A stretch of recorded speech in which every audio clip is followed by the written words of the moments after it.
Part 21. Mysterious Journey. Author, Gunkai. Chapter 202. The door closed slowly. Lombas and Philia stood in front of Garin and their uncle. Garin, seeing that you are finally making a difference now, I am also happy for my sister and brother-in-law. In our Jodi family, I am the one who is doing well. Now there is another one like you, Uncle Tyr said earnestly. I am older now, and I feel more and more tired when dealing with some things. But you are different. You are still young, and there is still a long way to go. Uncle, why are you and I going around the bush? Just tell me what you have to say. Garin smiled and leaned forward, making a gesture of listening carefully. Okay, Tyr nodded happily. I asked Longbus to come over, and I also hope that you will give him more attention in the future. As an elder brother, if this kid causes anything in the future, can you just help? It's okay even if you can't help. My angel family has such a big industry, so he won't starve to death. Of course there is no problem with this. Garin nodded and agreed. Although Longbus was very ignorant before, people will always change. Uncle, don't worry too much, maybe Longbus will do something wrong in the future. Come. After all, many talents are acquired. And Philia Tyr took his daughter's hand and shook it tightly. Your cousin has loved playing war chess since she was a child. She does nothing for war chess all day long. Recently she is preparing to participate in some war chess competition and is going to Borsha province. She is simply obsessed with this. Don't worry, Philia is still young. When she gets older, she will naturally understand the importance of things. She won't delay other important events because of this. Garin has also heard of the popular war chess game, which is said to be extremely sophisticated and weird. Anyone who participates in it, everyone will win or lose something. I even heard that some people lost their lives because of this. War chess is not a game for children, Philia retorted with a pouted mouth. This competition is a maritime competition with $1 billion prize money. I am one of the strongest trio representing the Grand Province. Don't underestimate me. 1 billion, Tyr and Garin were both slightly shocked. Is it too exaggerated to set up so many prizes for one competition? Uncle frowned. Garin shook his head. I have heard of this war chess game. It is said to be very mysterious. The more people win, the stronger they will become, and the more they lose, the weaker.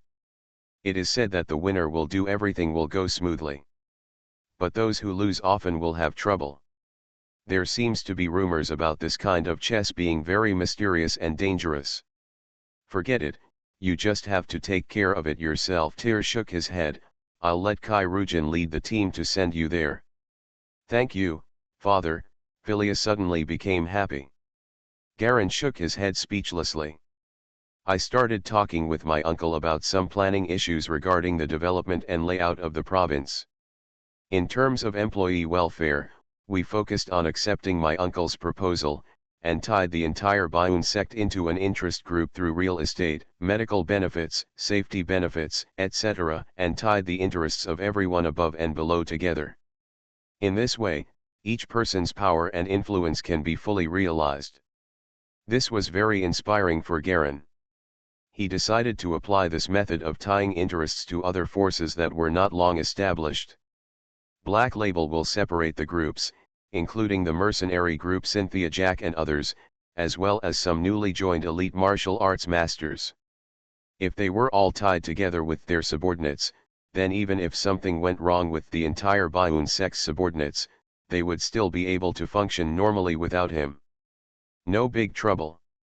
We chatted with my uncle until the afternoon, and after dinner, Garin finally left. Many of the opinions given by his uncle Tyr were also extremely valuable experiences for him. Although he is a member of the information age who came from the earth, many things cannot be done just by hearsay, and require specific hands-on experience. In this regard, his uncle Tyr gave him a lot of help. Returning to the Bayun sect headquarters, Kai Ling finally rushed back early. along with representatives from the Yuanwu sect and the Kyo section, say hello to Jia Long on behalf of the sect master respectively. After carefully arranging the operation system of Baiyun Gate, Jia Long got on the plane and flew directly to Hubo City, the provincial capital. His younger sister Ying'er went to Shenyang University, and he planned to go directly to see her. This time we went to the Smoke Island. In such a closed place, as long as we destroyed the ship, we could definitely force Xianflan to fight head-on. Just in case, he still made all preparations. Orioles University. On the yellow grass in front of the library building. Wearing a black t-shirt and jeans, Garin looked just like a college student in school. He sat under a large locust tree on the edge of the lawn, where there was a white stone bench. The winter sun shines lightly on the body, with only a little warmth. The library building of St. Orioles University is reddish-brown in color and looks like a rectangular parallelepiped with two spires. At this time, on the steps in front of the door, male and female students were going up and down. Two cute long-haired girls were walking down the steps together. One of them has black hair and red eyes, the other has blonde hair and purple eyes. They are both beautiful beauties. Seeing the two girls coming down, Garin slowly stood up from the stool. Brother, the long-haired girl with black hair and red eyes also saw him, cheered in surprise, trotted over and threw herself into Garin's arms. Why did you suddenly come to our school? Ying'er hugged Jia Long for a while, then she raised her head and asked curiously. I have to go out for a while, and I probably won't see you for a long time, so I thought I'd come over and take a look first. Garin smiled and said, how are you? How does it feel like living in school? It's okay, Ying'er curled her lips, it's just that I have a lot of work to do recently, and I'm a little tired. Fortunately, I have Nina to help me. She pulled her companion girl. Brother, this is my roommate Nina in the same dormitory. Nina. Nina, this is my brother, who came specially from home to see me. He is currently studying in college over there in Yinjia City. Hello, brother. Nina said hello to Garin generously. Hello. Jia Long smiled politely. Ying'er usually relies on you to take care of her. It's nothing, but Ying'er usually helps me more, Nina replied sheepishly. Garin walked around on the grass with the two of them casually, and then visited the school cafeteria, sports field, and indoor swimming pool while chatting. If it weren't for the fact that boys were not allowed to enter the girls' dormitory, Ying'er might have planned to drag him to her own residence. Ying'er was quite popular in school, and soon two more girls joined the group to lead the tour. Several girls were extremely curious about Ying'er, the always mysterious elder brother. You must know that Ying'er usually talks about her brother Garin, and often mentions his glorious deeds from bullying his brother since he was a child. Everyone always thought that Garin was a delicate androgynous boy, but they didn't expect to find out until they met that he was actually a tall and handsome guy with a strong and well-proportioned figure. After everyone visited Shenyang University, it was soon noon and it was time to have lunch. A group of 5 people went directly to the canteen and occupied a large table to order. The dishes are just ordinary raisins, white bread, potato soup, and turkey. Although it is simple, it is still nutritionally balanced. After dinner, several girls took Garin to visit the snack street behind the school. This is a place that specializes in providing various snacks. It is also a street that has sprung up for the shabby school cafeteria. After eating and drinking, everyone went back to the school grass for a walk. The midday sun is much warmer than in the morning. Jialong and Ying'er walked behind, and the 3 girls in front were talking and laughing. The group of people is very eye-catching. Some time ago, I caught a little squirrel from the nearby forest and hid it in the dormitory to raise it secretly. Unexpectedly, the dormitory manager discovered it. Otherwise, I can let my brother see the little squirrel. It's so cute, you can't help but want to kiss it just by looking at it. Ying'er talked about the little things in life with great energy and seemed to be in a good mood. Do you still remember when we went to my grandmother's house in the countryside when we were young? At that time, there were many little squirrels in the woods behind the house every day. If you have time, you can find two and raise them yourself. Garen smiled. That's true, but I can't even take care of myself. Yinger kicked the grass clippings helplessly. Brother, can you play badminton? There is a badminton court over there. How about we go play together? Ai, a girl in front, turned around and asked. Badminton. Garen was about to nod when suddenly a tall man walked quickly not far away and whispered a few words in his ear. Garen's complexion changed slightly, then returned to normal immediately. I'm sorry, something suddenly happened and I have to deal with it first. Let's play together next time. He pinched Yinger's little face gently. Have a good time at school and come see you again when I have the opportunity. Don't forget to go home during the holidays. I know, you're not a child. Yinger slapped Galen's hand away dissatisfied. Let's go. Garen shook his head, turned around and strode towards the school gate in the distance. The tall man walked quickly behind him without saying a word. At this time, Nina Ai and the other girls discovered that 5 or 6 inconspicuous passers-by stood up together and left quickly with Galen. Apparently these are covered people protecting Galen. What a grand display, Nina secretly exclaimed, watching from a distance as several white cars with silver patterns drove up to Galen at the school gate. A group of people got into the car one after another, turned around and left quickly. What is your brother's background? I didn't realize there were so many bodyguards following him around before. It's too exaggerated, Nina turned around and asked Yinger quickly. Compared to many young ladies from the school, this is even more exaggerated. You are a typical leader, Ai sighed in admiration. Tell me the truth. Yinger, what is your brother's identity? Hurry up and recruit. Such a good resource cannot be cheapened by outsiders. It is better for the sisters in our dormitory to digest it themselves, the last girl said with a smile.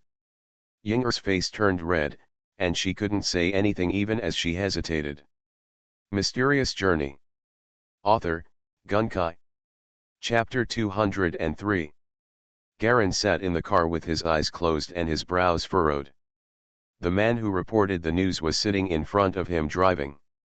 How is it going? The doctor said that the problem is not serious, but that he needs a long period of rest. The driver replied quickly. Sulin and Xylan are not weak themselves. How could they come back in such a mess? Cynthia, do you have any information? Cynthia, who was sitting next to Garen, shook her head. I only know that they were involved in the turmoil at the border. We can't trace the specific circumstances. We can only wait for you to question them face to face. What did Leo say? When team leader Lei found them, they were both seriously injured and unconscious. We don't know who did it, Cynthia answered briefly. Master, do we want to do this? Don't worry, Sulin's father is a general of the Federation. If something like this happens to him, they will not let it go. You inform Leo and ask him to directly cooperate in investigating this matter. Any power groups that may be involved, just do it, don't worry about it. Isn't this too? Cynthia felt something was wrong. It's okay. Now is different from peacetime. If we don't show toughness, no one will dare to attack us, Garen snorted coldly. As members of the White Peacock, the three secretly established a cooperation project, including intelligence sharing and mutual assistance, as well as secret support of each other with force. Not to mention channel sharing and the like.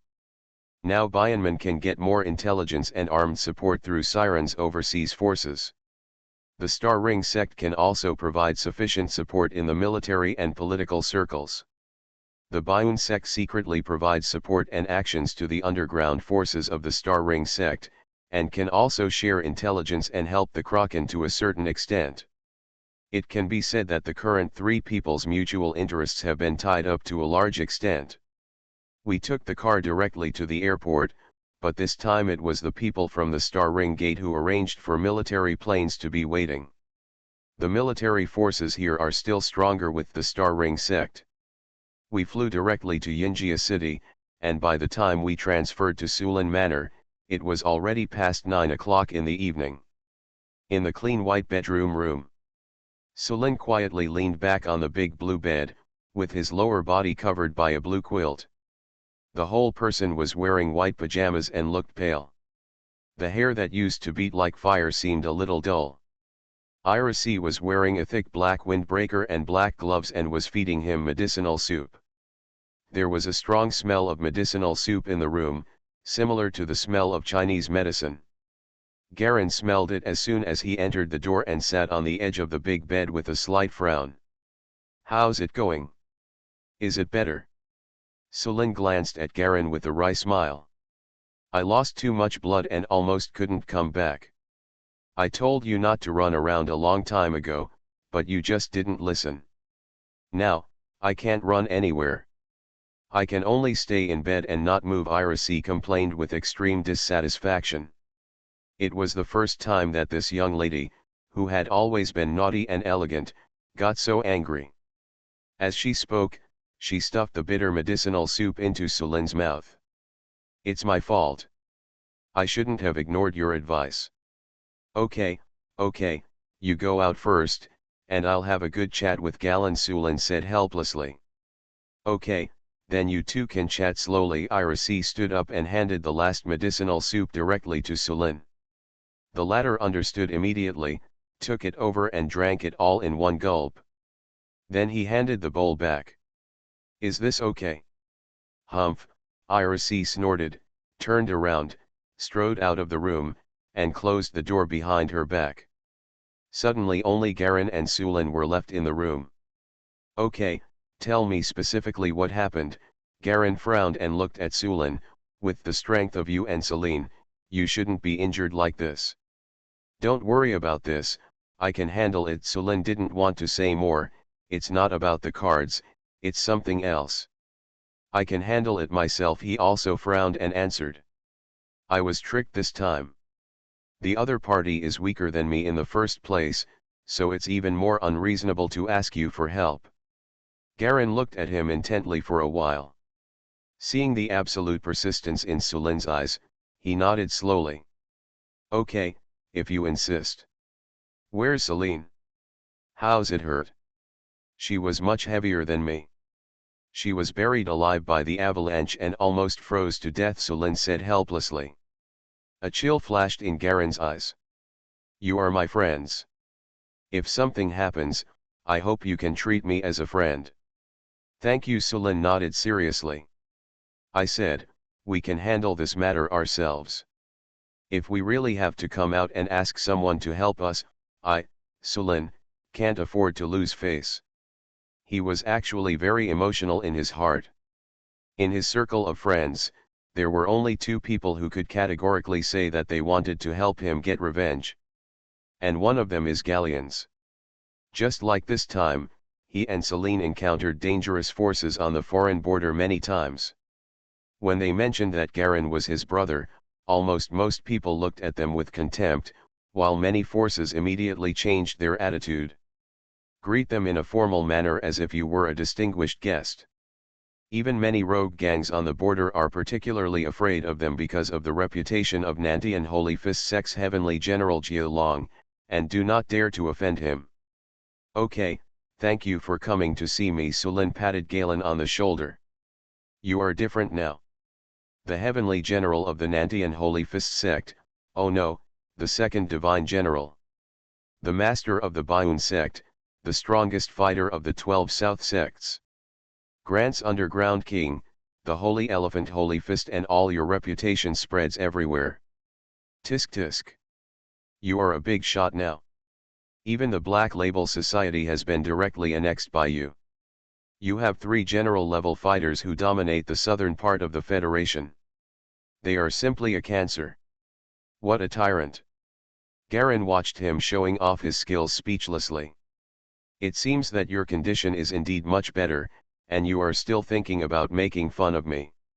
"I don't weigh much to begin with," Sulin retorted, "it's just." "Sulin, okay." Suddenly there was a knock on the door. He was a young man with a calm and steady voice. Selin immediately shrank into the quilt and lay down. "My brother is here," he whispered.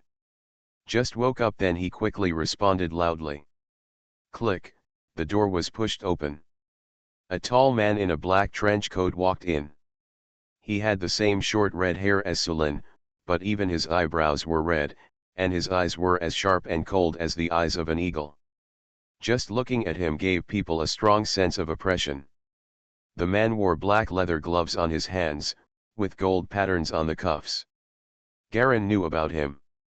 This man's name was Harris. He was Sulin's biological brother and a senior official in the government. I heard that he had been promoted to a senior official recently. Garen's impression of him only stayed at the situation when Lugo came to assassinate him. The assassin Lugo at that time assigned a former king general to assassinate this person. Then nothing happened, and it was obviously a failure. It shows that this person is not simple. "Have any friends come to see you?" Harris nodded slightly to Garen, who stood up, and a faint official authority naturally spread out. "Hello." He held out his hand. Garen stretched out his hand and shook his hand. "Hello. My name is Garen." "Galen." Harris was slightly startled. This name feels a bit familiar.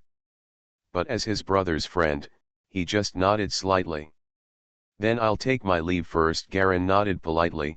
"Sulin, take good care of yourself." He turned and walked towards the door. Sulin was lying on the bed, feeling that his last words had a hidden meaning. "Garen," he suddenly called. "Garen. Really don't interfere, I'll do this myself." Garen was silent for a moment, then showed a speechless smile. "Okay, forget it this time. I'll go see Celine." "Kindness." Harris on the side listened to the two people's conversation strangely, and it seemed that Garen was very powerful. His younger brother's circle of friends actually included strong men who could intervene in the disputes between border forces, which surprised him. "Okay, brother, Garen is my friend, a lifelong friendship. I am not in the same circle as you." Sulin saw the way Harris started to think, and immediately knew that this brother was habitually analyzing and analyzing relationships, background communication, and other complicated things. Brother Helly's is good at everything else, but this is very troublesome. He tends to refer to conspiracy theories in everything. There is a conspiracy in everything you look at. The whole person became more and more gloomy, and he didn't even know if he could find his sister-in-law to get married. Now those girls are afraid when they see him, and his straight face will make them cry. "Sulin, you don't understand.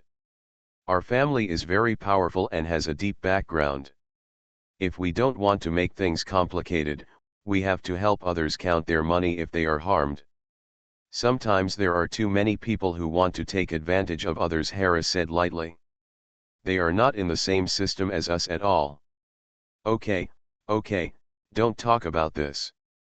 To be honest, they have different pursuits from us. The situation in the Federation is so bad now. If Garen has the intention, there may be separatist regimes. It's possible for Wang. Our family is thousands of kilometers away from him, so there's no way we can get along with him," Sulin said at a loss for words. "He is the kind of pinnacle figure that you politicians are most afraid of. If he really cares about you, you won't be able to sleep peacefully without the increased firepower of hundreds of special forces." Harris smiled, thinking he was bragging. But this really has nothing to do with him. Sulin has his father by his side to keep him in check. With his father's sophistication, there shouldn't be any problem. Garen left Sulin's room and turned towards another room not far next door. The door to the room opened, and a female nurse in white came out carrying a basin of medicine. "Is this Miss Celine's room?" "Yes." "You must be Mr. Galen. Miss Araceli has asked you to go in directly now." "Thanks." Garen walked in through the open door. There was a bright white light inside. There are white glass oil lamps everywhere on the ceiling and walls. The outside of these lamps is coated with a layer of white paste. The light of the oil lamp is dyed white from the inside, and when it shines out, it becomes pure white light. Celine was lying on the big bed in the middle, exactly like Sulin, half leaning on the head of the bed. Her face was haggard, her eyes were lifeless, and her skin was pale and bloodless. "You came here pretty quickly." Celine forced a smile. "It's thanks to you this time. If people hadn't known that we were your friends, we probably wouldn't have come back alive this time." You are listening to Novels at Bless Up channel. Wish you happiness and luck. Please subscribe to receive new novels. How do you feel about this novel? Please like and leave a comment. Mysterious Journey. Author, Gunkai. Chapter 204.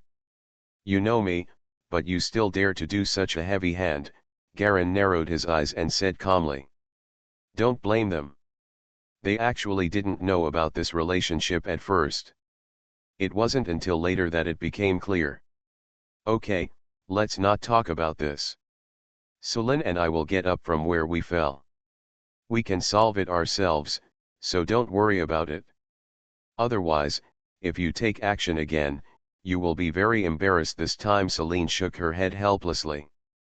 By the way, I heard that you and Andrila from the Star Ring Gate got together. You know it too. Please, you two are both representatives of the behemoth in the south, and your reputation is too high. But this time the Demon Elephant sect is in trouble. If you two join forces, the Red Sand Sword will definitely follow your footsteps. In addition, the Nantian Holy Fist, due to your relationship, the whole southern martial arts world is dominated by you. Celine sighed. From now on, if you go out and anyone dares to mess with me, I will tell you your name. You'd better forget it. Garin shook his head and sat on the edge of the bed. By the way, do you want the secret weapon of the ruby palm? The more secret weapons, the better.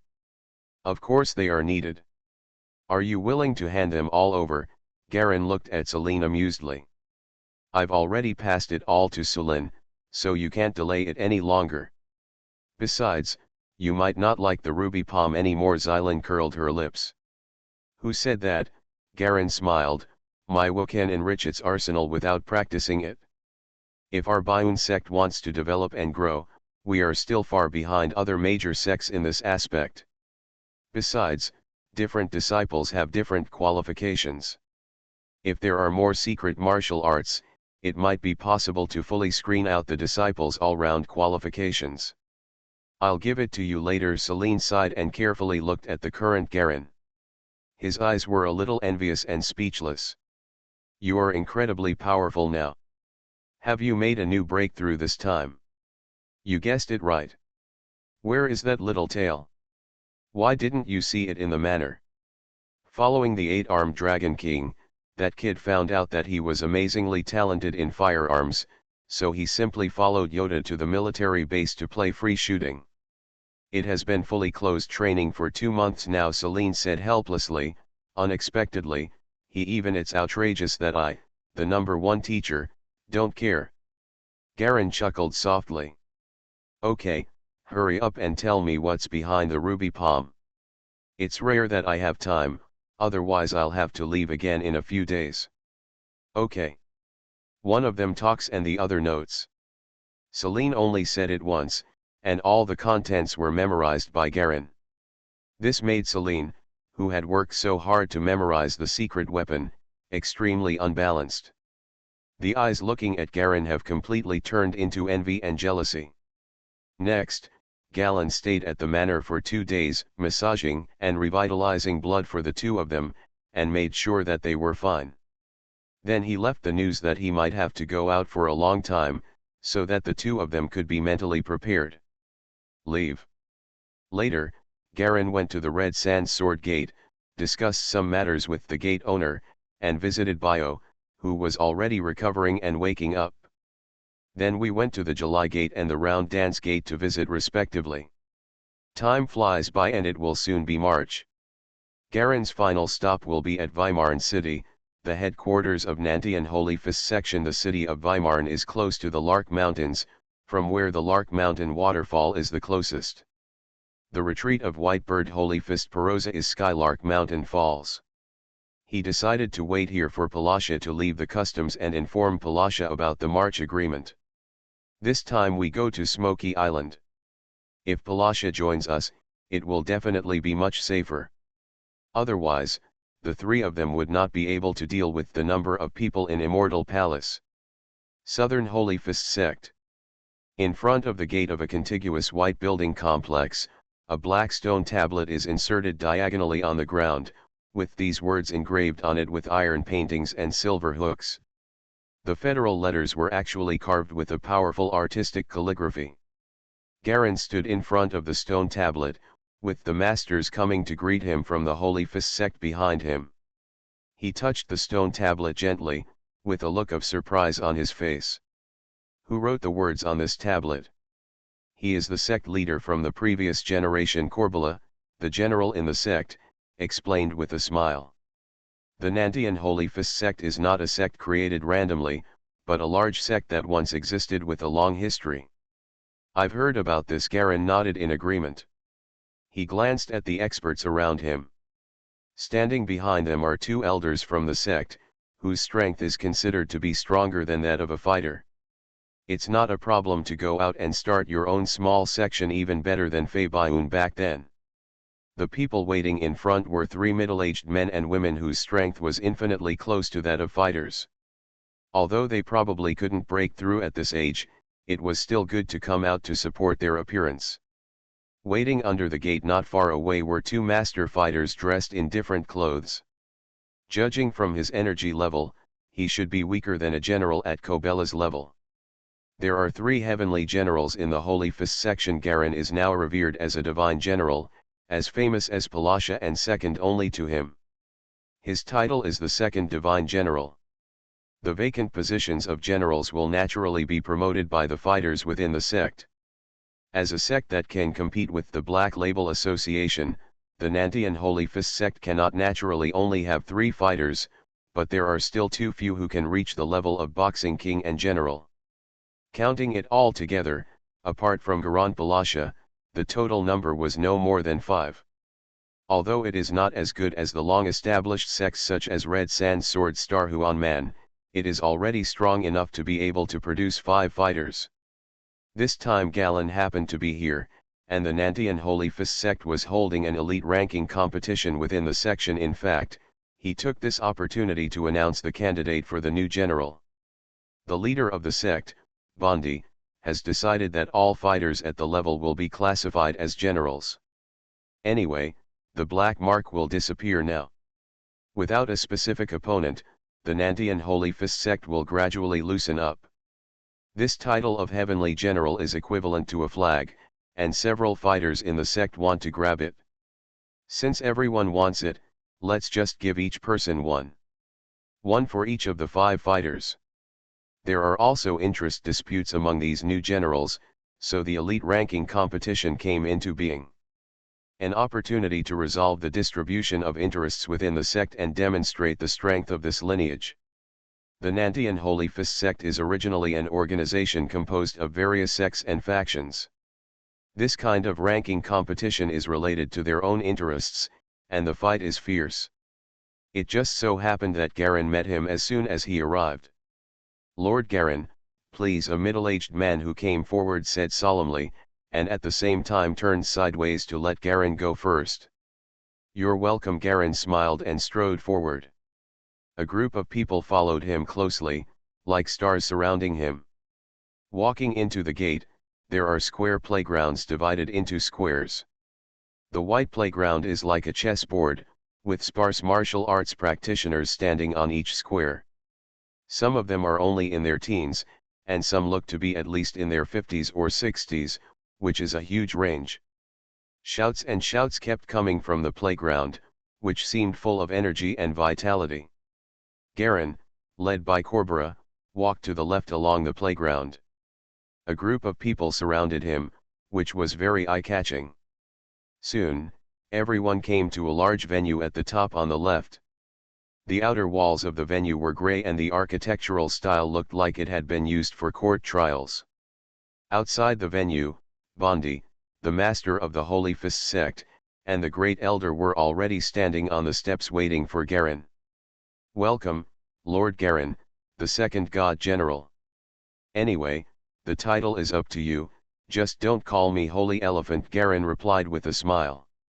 A group of people walked into the venue together, and there were two disciples in white standing in the middle. They had obviously started the elite qualifying match. Galen's position was arranged higher behind the door owner, and there was another empty position next to it, which was the position of Palasha. After everyone was seated, the master of ceremonies shouted loudly. February 28, 2088, the fifth match of Nanti and Holy Fist Gates qualifying match will continue. Clang. There was the sound of a hammer hitting from one side. There were hundreds of people sitting in the venue, all of them were masters and elites in the section, some were disciples participating in the competition, and some were masters and relatives of the contestants. But most of them are core students from various branches within the sect, and this visit is just to open their eyes.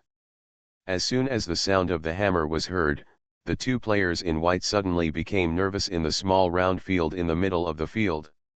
They began to slowly circle around each other, as if looking for weaknesses in their opponents. After walking around for a while, both of them had sweat on their foreheads, obviously they were under too much pressure. The master of the sect and even the legendary God General were present. They were afraid that they would accidentally make a stupid mistake, so they acted extremely cautiously. After more than 10 minutes, the two finally rushed towards each other at the same time, fists and kicks exchanged, and finally they started fighting head-on. Amidst the banging sound, the two men completely lost the bravery and full strength that a normal fight would have, and instead acted cautiously, which made people feel depressed. It's like a duel within the gate, not a duel at all. After a lot of deliberation, the slightly taller guy didn't have enough stamina, so he was finally hit on the shoulder and sent off directly. The referee, who was impatient with waiting, quickly stepped forward to declare the winner. The leader of the Holy Fist sect, who was slightly ahead of Garen, shook his head, his face a little confused.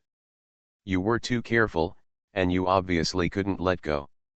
You were hesitant to take action, and you didn't use force with determination. It's probably because Mr. Garen, a master of the Holy Fist general level, is under too much pressure, and both of you are afraid of making a fool of yourself. Actually, their basic skills are pretty good. Garen smiled to ease the atmosphere. Then came the second group, still the same situation. After the beating, the door owner became angry, left his seat alone, and went down to talk to the people below. The third game was slightly better, with two slim female disciples dueling with decisive and powerful shots and quick and agile movements, which was a pleasure to watch. This made the senior executives look a little better. The game continued until the ninth game. The level gradually increased, and each of the disciples and students who appeared on the stage had reached the level of shocking boxing skills. At levels below the level of a fighter, mastering shock is a must for masters. A martial artist who has not mastered shock is not a martial artist at all. Whenever the term martial artist is mentioned, in the martial arts world, it must be at least a master who has mastered shock. I can now open a clinic in a small place and teach students. Mysterious Journey. Author, Gunkai. Chapter 205. Galen sat high on the stage and seemed to be watching the game seriously, but in fact he had a very casual attitude. Watching the competition below casually, he quietly asked the leader of the Holy Fist sect about the situation of Yunkushan waterfall. Over at Skylark Mountain, it's probably around this time that the first general came out of seclusion. Recently, we have been ordered to send in more and more supplements. No one is allowed to enter the vicinity of the waterfall without the general's summons, the door owner whispered. Answer. It seems that it is a critical moment. Garen nodded. I will stay here for 3 days, waiting for him to leave the customs.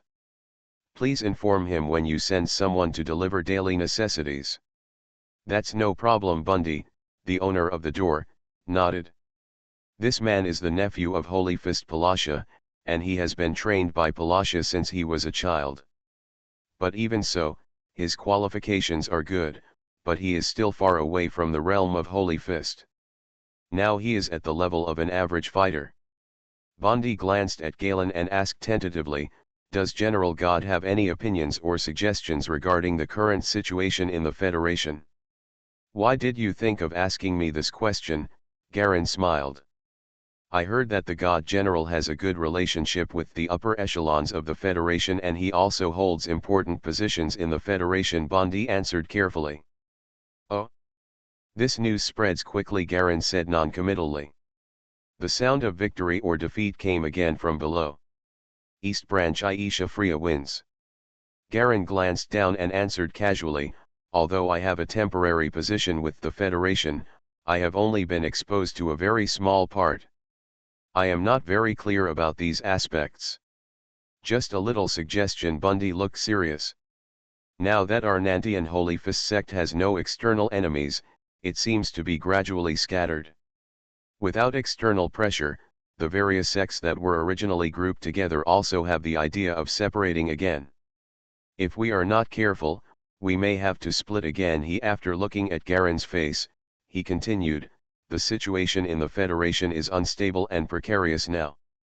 You haven't received any news about the recent situation, have you?" "What's the situation?" Garen became a little more serious. "One day ago, the Federal Special Forces port of Grindstone City was attacked by Weissmon. The allied forces of the Three Kingdoms came ashore. More than 200,000 people in Grindstone City were massacred. Only more than 100 people survived because they were responsible for burying and burning the corpses." Mentioned this incident made Bondi look extremely ugly. "The federal government blocked the news. It was because my disciples' family members were there that I learned about it immediately. I think the news will reach here soon." More than 200,000 people were massacred, Garen's expression condensed. "Three Kingdoms Alliance? Which Three Kingdoms?" "There are three empires, Wiseman, Red Moon, and Teraton, with Wiseman as the leader," Bondi replied solemnly. "Are you sure it's true? More than 200,000 people. Not 1 or 200 people, 1 or 2,000 people." Garen's first reaction was that he didn't believe it. "Nowadays, there are overwhelming reports of thousands of people dying anywhere. More than 200,000 people have died, but there's not even a splash." 100% sure," Bondi nodded. Garen's eyes narrowed, and his heart felt a little heavy. In any case, the turmoil in the Federation will have a great impact on the entire Bayun sect, as well as the safety of family members and relatives. Although he could ask Siren's people to help him go abroad to escape the war, but after all, he was not as safe as his own country. No rush. Let's see the reaction from above first. The Federation is not so easily defeated. I hope so." Bondi fell silent and said no more. Garen put his hand on the armrest and squinted his eyes, wondering what he was thinking. But obviously the atmosphere around him was far less relaxed than it was at the beginning. The day after getting the news from Bondi, Cynthia received a report from the following people, confirming the authenticity of the news. Presumably it won't take long for the news to spread throughout the entire Federation. After all, the disappearance of so many people is not a small number. In the evening of the third day, qualifying also reached the middle and late stages. Garen did not go to watch the qualifying match. Instead, under the arrangement of the door owner, he came to a remote hall alone. The main hall seemed to be a small church in the past. In the dark center was a 7 to 8 meter tall bronze statue, and quiet incense floated faintly in the air around it. Garen walked into the main hall, and the disciple leading the way automatically closed the door and left far away. He was the only one left in the entire empty hall. The statue of the god was right in front of him, looking down at him. It was a gray-robed figure wearing a cloak whose face could not be seen clearly. There was a row of inverted spikes on his back. It looks ferocious and primitive. Garen stood in front of the statue without speaking and waited quietly for a while. Soon, a tall and thin figure slowly emerged from behind the statue. He has white hair and a white beard, a kind and peaceful face, and is wearing the same grey robe. Surprisingly, it was Palasha who was still in retreat. Long time no see, Garen. Finally out of seclusion, you should have made a decision, right? Join us, Garen said calmly. I heard that you grabbed a cipher mirror from the Immortal Palace in Baigati. Palasha avoided talking about it, but asked about it. If you join, I can naturally share it with you. Not only this, but also other information regarding the Island of Smoke, the secret treasure that can interest the Immortal Palace will naturally not be a simple thing. This is why Nightmare and Andrila decided to go take a look. But if Palasha refused to join them, naturally the news would not be told to him. Isn't the pursuit of breaking limits the only dream we have at this level? There is nothing to hesitate, Palasha readily agreed. As a master at this level, there is absolutely no need to use any tricks. Since you have agreed, there is no need to have any doubts. Anyway, everyone has joint interests, and when there is no interest, they will naturally disperse. Garen directly told Palasha about this agreement, just as he also wanted to avenge his last injury. Is your injury healed now? Garen asked.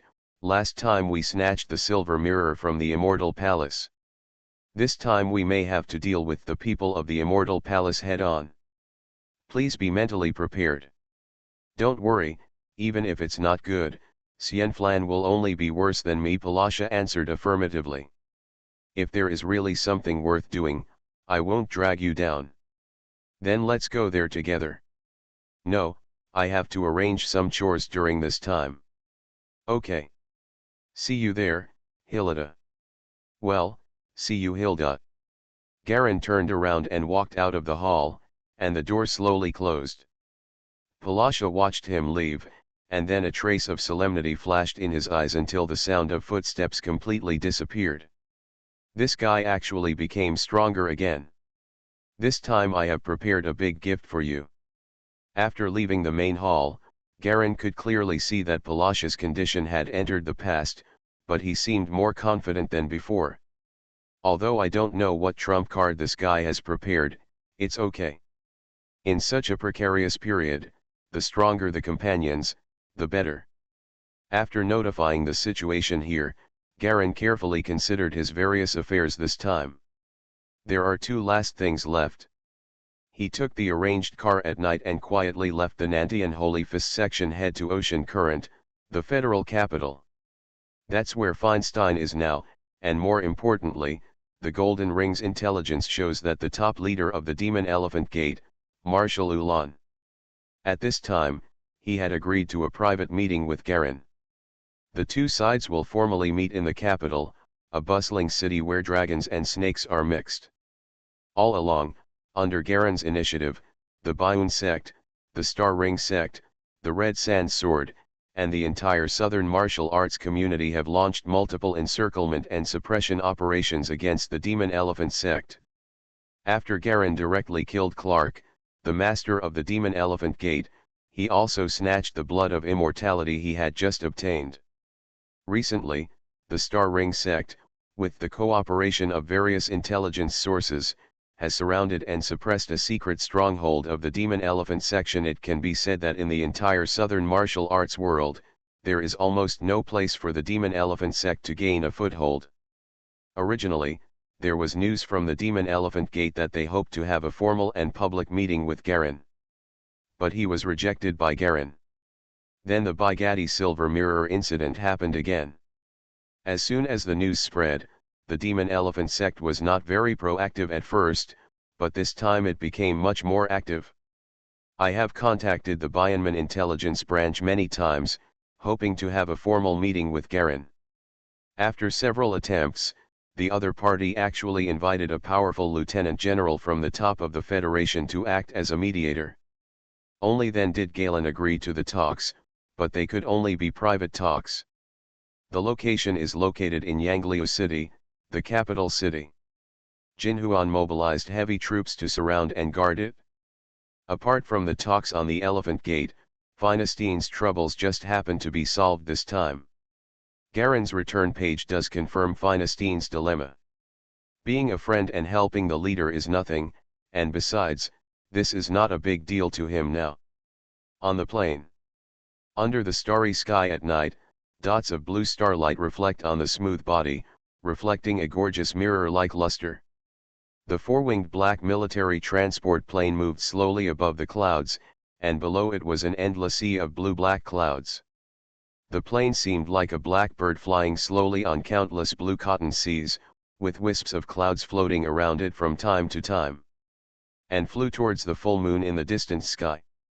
Garen sat in the cabin, quietly looking at the endless blue-black sea of clouds around him. Sitting in the plane at this time is like being in an infinite world with only cotton. The sea of cotton clouds below moves slowly back, and above is the dark night curtain, dotted with countless blue diamonds, stretching as far as the eye can see. "Sir, your coffee." A beautiful female soldier walked up to Garen carrying hot coffee and slowly put it down. "Thank you." Garen took the white porcelain coffee cup and smelled it. It didn't have a very authentic aroma, but it was good to drink on such a high-altitude plane. "By the way, how long is it until the destination?" "There's still about an hour, sir," the female soldier replied, standing at attention with a serious expression. "Please bring me some newspapers for today." "Please wait." Soon another female soldier brought a large stack of newspapers and hung them all behind a seat hook on the left side of Galen. Garen randomly selected and flipped through it. Suddenly, his hand stopped and he picked up a newspaper and unfolded it. "The military port suffered a bloody massacre. Who should pay for this?" "The naval port was attacked by a sneak attack. The casualties reached 200,000. The Weismann Empire publicly stated, 'This is a war of the system, a war of reform.'" Mysterious Journey. Author, Gunkai. Chapter 206. The massacre took up all the front-page headlines in newspapers. Galen flipped through other newspapers, where Weismann had defended himself. The claimed death toll in this incident was not an exaggeration like 200,000. At the same time, this was just a strong response to the provocation of the Federal Army. More than 90% of those killed in the war were soldiers, and there was no violation of international humanitarianism. After carefully selecting some relatively reliable newspapers, Galen browsed them carefully. Several days have passed since the massacre, and mass demonstrations have occurred in various places, demanding a strong military response from the government. At the same time, protest Weismann's barbaric act of bloody massacre of civilians. After roughly reading these newspapers, Garen sat in his seat and fell into deep thought. The plane was also preparing to land at the same time and was beginning to fly downwards at a rapid angle. Soon after a slight vibration, the plane finally landed. Galen got off the plane and took the arranged car directly out of the airport and headed straight to the capital city. Half an hour later, it was only a few minutes into the city. There was a lot of noise from the street outside the car, and it seemed that many people were shouting something. Not very neat, a little messy. Galen was sitting in the black car and suddenly felt that the speed of the car was slowing down rapidly. He opened the window curtains and looked out. The streets outside were deserted, and the sounds seemed to come from afar. What happened? The driver was a special female soldier assigned by the military, and she answered with some embarrassment. "Sir, there may be another demonstration ahead. Should we take another route and go around it?" Protest. Garen was slightly stunned. As the car slowly moved forward, the sounds from the front soon became clearer and clearer. "Down with imperialism! Down with imperialism! Revenge! Millstone military port! Revenge!" Repeated shouts came from the front. It seemed that someone took the lead in shouting, and then everyone followed. "Sir, we can't go any further. The demonstration ahead must have blocked the road," the female soldier reminded loudly. "Let's find another way." Garen frowned. "Do ocean currents often hold parades recently?" "Yes, almost once a week. The scale is more than tens of thousands," the female soldier quickly replied. and it is said that there are similar parades everywhere. Garin breathed out and closed the curtains. Has the military region been dispatched to suppress it? Not yet. We just dispatched the police to maintain order and arrested some chaotic elements who were smashing, and looting. Now that the scale of the parade is getting bigger and bigger, the higher ups don't dare to arrest people hastily. The female soldier also looked a little helpless. Garin nodded in understanding. The car slowly circled into another street in the night and moved forward slowly in the deserted traffic. There were police motorcycle escorts on both sides. More than 10 minutes later, the car slowly stopped in front of a black guild hall. Garin got out of the car and walked into the clubhouse escorted by a team of guards who had been waiting for him. A tall, white, fat man in the uniform of a lieutenant general was standing at the entrance of the club, looking at him with a smile and a friendly face, his hands behind his back. "Mr. Gallon, I am very happy to be the intermediary in this mediation. You have come a long way, come in and have a rest." His voice was a bit high-pitched, sounding like a duck's voice, which was very cheerful. There is absolutely no dignity of a general. "General Lizine, has the other party arrived?" Garin followed the other party into the guild hall and asked calmly. It's been more than 10 minutes. Lieutenant General Rishien and Sulin's father were good friends who had worked together. The demon elephant sect came to him to mediate, and Garin had to sell Sulin's father's face. Of course, judging from the current situation, he also has his own will to mediate. The hall is brightly lit and covered with thick red wool blankets. There are golden decorations and wall lamps everywhere, and the walls are covered with light yellow wallpaper. There are heavily armed special guards guarding the area at regular intervals. Garin smelled a hint of blood from these guards. They were obviously transferred here to watch the scene shortly after they had just performed their mission. After all, neither the marshal of the demon elephant sect nor him, the leader of the Baun sect, are cruel and ruthless people. If they disagree with each other, they will take action. The entire guild hall will not be protected by force, and even his life may be in danger. Seeing Garin sizing up the guarding soldiers, Rishien said with a smile, "There is a battalion of heavy artillery outside aimed at here, so that we can discuss the conflicts between the two sides in a stable and peaceful atmosphere. This must be what Mr. Gallon wants to see." Of course, Garin nodded. The current federation can no longer withstand greater internal strife. This is also the fundamental reason why I am willing to negotiate peace with the other party. Lieutenant General Rishien immediately nodded in agreement with relief. The two soon walked into a quiet wooden tea room. The whole tea room is covered with black wood. On the wall facing the door is an extremely delicate and gorgeous ancient oriental painting. It is rectangular in shape, hung horizontally on the wall, and is 4 or 5 meters wide. It looks extremely elegant. The ancient paintings depict dozens of lifelike birds of various kinds, some fluttering in flight, some landing slowly, some swooping forward to peck, and some waiting to be fed. Red, blue, white, black, birds of all colors, large and small, are colorful and look extremely delicate and gorgeous. What a painting! Although Garin didn't know how to draw, he could still see the great value and beauty of this ancient painting. A slender woman in black is sitting on the right side of the ancient painting. The woman was rolling up her sleeves and gently pouring tea. The green tea slowly flowed into the white jade teacup. The clear and vivid green made Garin feel relieved. I feel inexplicably calmer. This woman has a delicate face and looks like an average woman in her 20s. She has a gentle temperament and slow and elegant movements. The white jade porcelain-like skin seemed to break at the slightest touch. Garin followed the lieutenant general as he approached, only to realize that the woman was not wearing a simple black dress, but a long black silk skirt. The hem of the skirt was long and trailed to the floor, reflecting the mysterious and smooth sheen of silk. Black hair, jade skin, delicate face, and a pair of enchanting narrow black phoenix eyes. For a moment, Garin seemed to have returned to China in his previous life. The person sitting in front of him seemed to be a traditional classical beauty, gently pouring tea for himself. The two sat down slowly. Garin was sitting opposite the woman, watching with admiration as the other person pushed the poured green tea in front of him. "I'm a rough guy and don't know much about elegance. It seems that you are Marshal Ulan, the leader of the Demon Elephant sect." He didn't say much to the other party and directly confirmed it. "I heard that the leader of the Garin sect is only about 20 years old.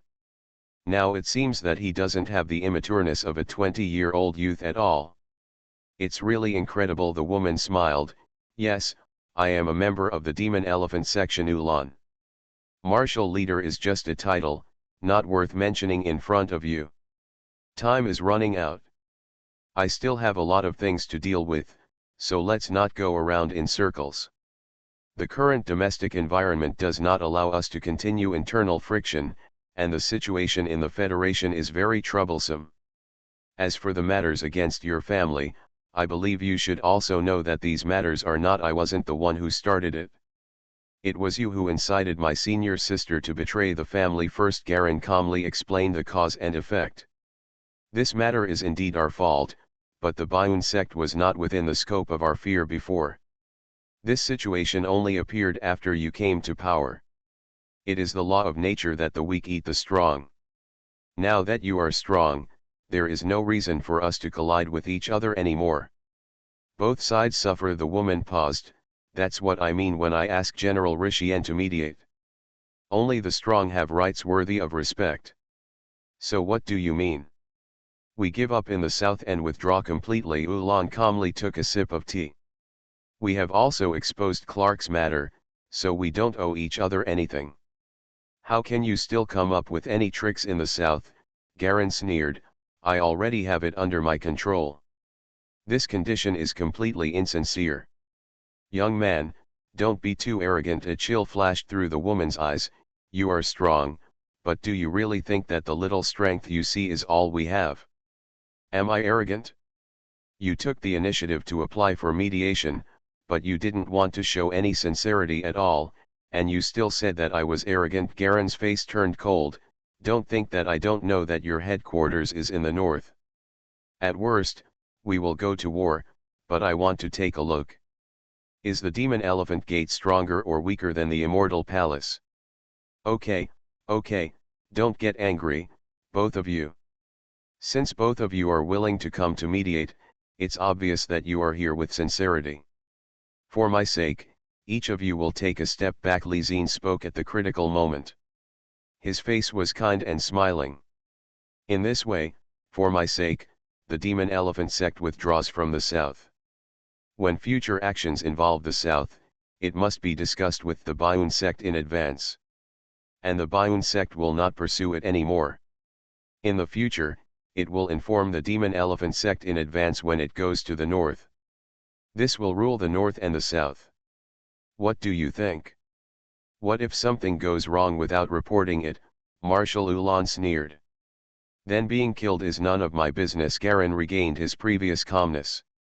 "For the sake of General Rishien, I agree." "Then I agree," Ulan gritted his teeth and replied. To be honest, if Garin, the Nightmare King, and Andrila hadn't appeared in Baigati this time, they would have repelled the Asgard's plan. It is impossible for her Demon Elephant sect to ask for mediation so actively. Galen and Andrila are okay, they can be regarded as typical examples of people who can handle it head-on. But the King of Nightmares is different. This guy can be male or female, big or small. No one knows his specific identity without taking action. And the most terrifying thing is that he is proficient in hypnosis and is known as the King of Hypnosis. Facing such a person, the most terrifying thing is not his strength, but his unparalleled ability to track and hide. Facing such a person, no organization can hide. Once the war begins, Garin will get the help of the Nightmare King to trace the roots of the entire Demon Elephant Gate. Ulan shudders just thinking about such a result. Because of the bloody and weird way to enter the Demon Elephant sect, there are enemies almost everywhere, and there are enemies everywhere. Once exposed to sunlight, This is also the key reason why they unanimously requested Marshal Ulan to take the initiative to mediate. You are listening to Novels at Bless Up channel. Wish you happiness and luck. Please subscribe to receive new novels. How do you feel about this novel? Please like and leave a comment. Mysterious Journey. Author, Gunkai. Chapter 207. Saying yes is one thing, but taking action is another.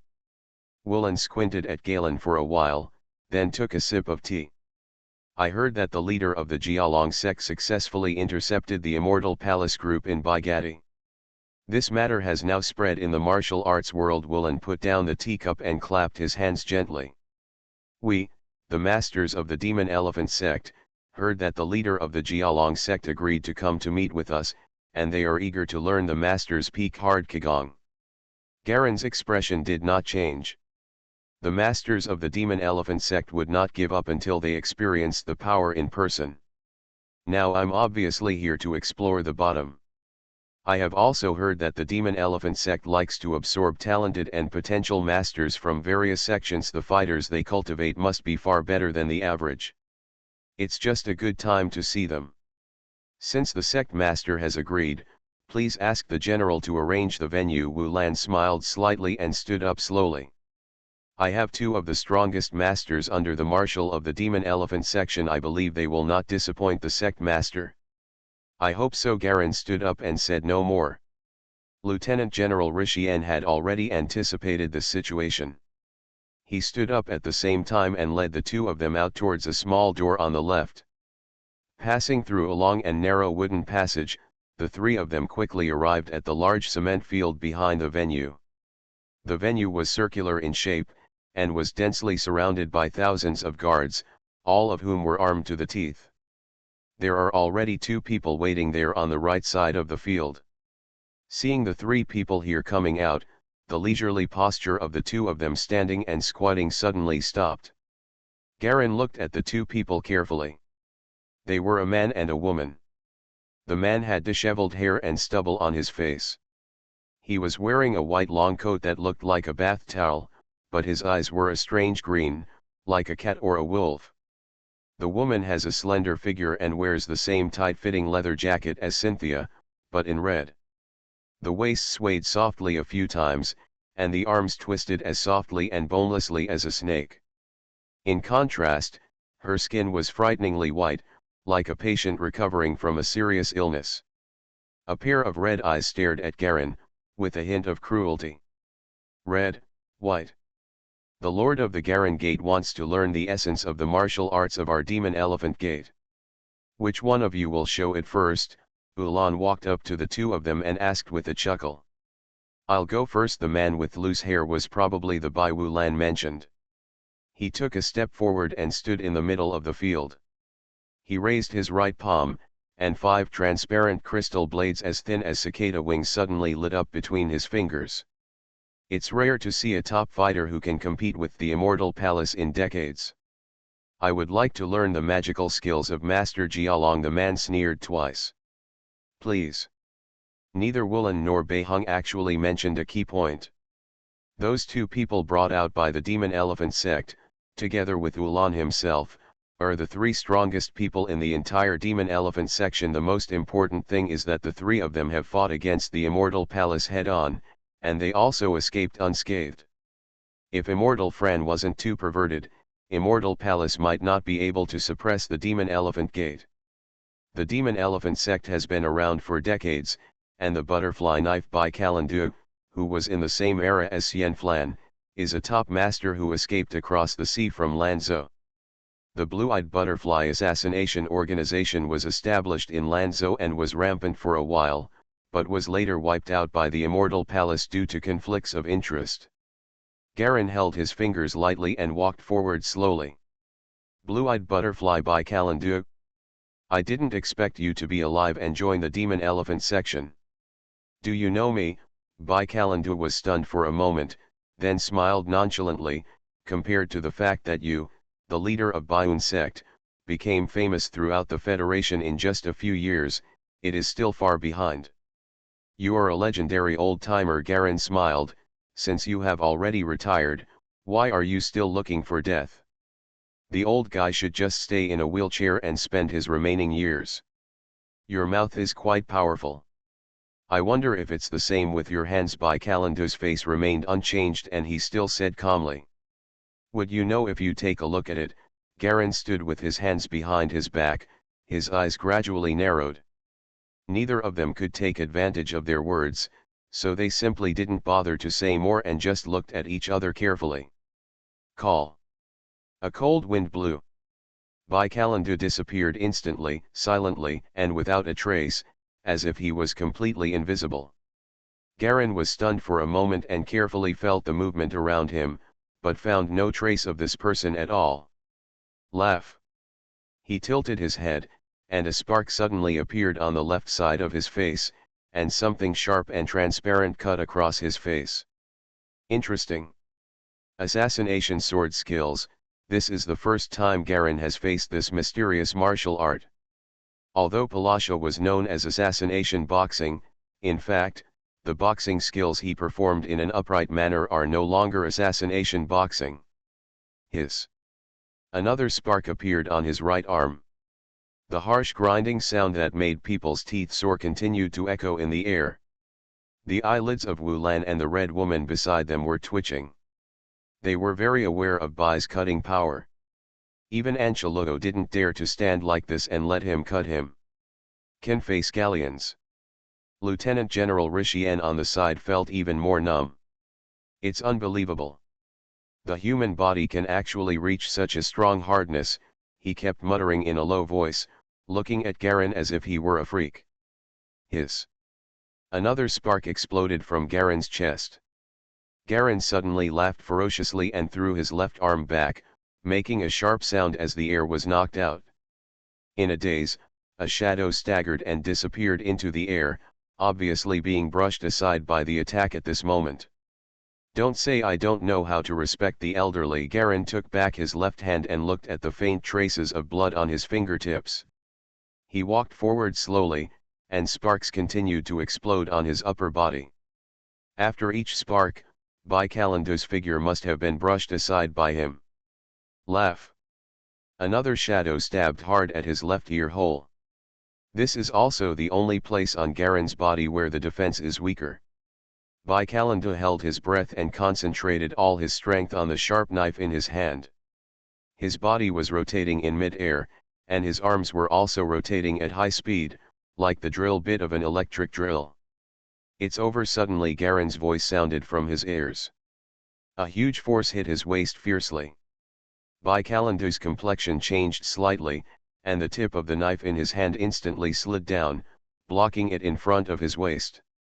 At the same time, his body bent upwards like a butterfly walking through a flower, and he actually avoided the attack of most of the power.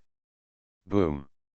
His whole body was hit hard by Garen's whip leg, and he slammed into the wall not far away like a cannonball. The wall split into countless small pieces strangely and silently. Calendar's figure stood slightly embarrassed on the collapsed wall, staring at Garen with a solemn expression. His right hand hung limply at his side, apparently dislocated. What a quick response! Sighed sincerely. Garen held back a little at the last moment. Although the exchange of words was fierce, neither party was willing to escalate the conflict further and both chose to hold back. It is said that the butterfly knife can control 5 butterfly knives at the same time, but he only used one just now. It's obviously just a test. Calendar skillfully closed the dislocated arm gently, and it closed with a click. Next one, Garen looked at the woman in red.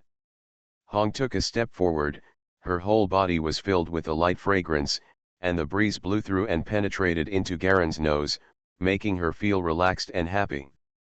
This woman has sharp eyes like an eagle, and her whole person exudes a cruel and indifferent temperament. Her long light brown hair is tied into a ponytail hanging behind her back. After seeing Garen and Bai's brief trial just now, the original trace of relaxation on her face gradually disappeared, replaced by the care and caution of a ferocious beast before hunting its prey. Suddenly, she took out 2 equally fiery red pistols from nowhere. The barrels were thick and had spider graphics engraved on them. My martial arts is a new style that combines martial arts with firearms. Be careful. Before Garen could reply, she shot out with a loud bang. The strange thing is that the bullets of this gun are not very fast, but they actually draw a clear white line of air in the air. Garen turned sideways slightly, and the bullet passed by the outside of his shoulder.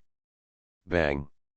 There was a muffled sound of an explosion behind him, and the hot red firelight illuminated Garen's face. The bullet hit the wall behind and exploded like a grenade. A special explosive bullet. Garen immediately took 3 steps back.